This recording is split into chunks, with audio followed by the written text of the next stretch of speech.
Hello, আসসালামু আলাইকুম। চট্টগ্রাম থেকে ছেড়ে আসা উদয়ন এক্সপ্রেস সিলেটে অ্যাক্সিডেন্ট করছে। এই মুহূর্তে ইঞ্জিন পড়ে গেছে, একটা বগি উল্টে গেছে।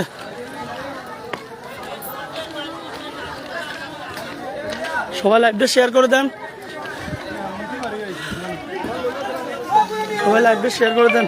এই মুহূর্তে উদয়ন এক্সপ্রেস অ্যাক্সিডেন্ট করছে সিলেটে। সবাই লাইভটা শেয়ার করে দেন। তেমন ভয়াবহ কোনো ঘটনা ঘটেনি, লামাক করছে, ইঞ্জিন উল্টে গেছে। আল্লাহ সবাইরে বাঁচাইছে, শুধু একটা বগি আর ইঞ্জিন উল্টে গেছে। আল্লাহ সবাইরে বাঁচাইছে, তেমন কোনো ভয়াবহ ঘটনা ঘটেনি। আল্লাহ সবাইরে হেফাজত করছে।